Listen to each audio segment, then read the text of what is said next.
Kamakailan lang nag-viral ang video na ito na kuha sa isang gay beauty pageant.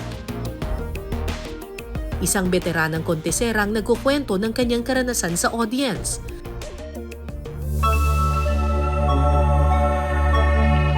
Siya si Rizalino Nano o mas kilala bilang Zoraida Ek Sanchez ng Santo Domingo, Nueva Ecija. 1991 pa lang sumasali na siya ng mga gay beauty pageant. Pero ni isang corona, wala siyang nasungkit. Iba kasi ang pakay niya kapag sumasali siya sa mga gay beauty pageant. Hindi ko po inahangad na nanalo. Alam ko naman po hindi ako nanalo ang ko lang po sa kanya, sa mga tao. Sa totoo lang po ang hinahangad ko lang po, nanghingi ng pera kahit magkano, para meron po akong pantusto sa nanay ko po. May Alzheimer's disease ang nanay ni Rizalino.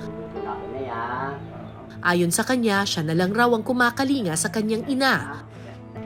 Ang kanya kasing mga kapatid may sarili na raw pamilyang inaalagaan.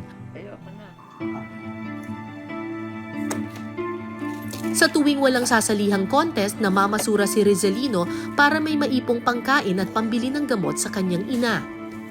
Pagkala ako nakukuha ng pagkain, nakakakala ko ng basura. Plastic, bote, saka mineral water ang hinahanap ko, saka pagkain.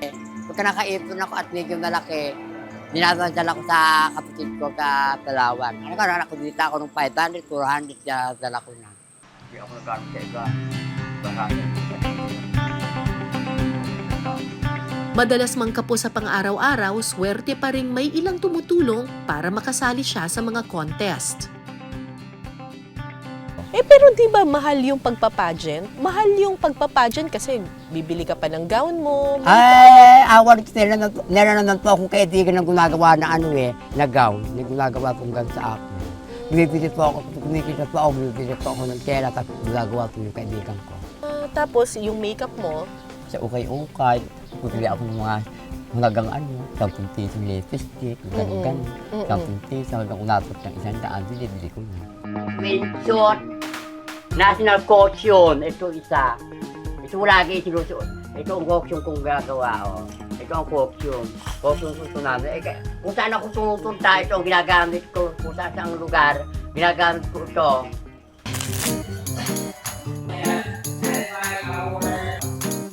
Sinamahan namin si Rizalino sa isang contest sa Tarlac. Candidate number 1.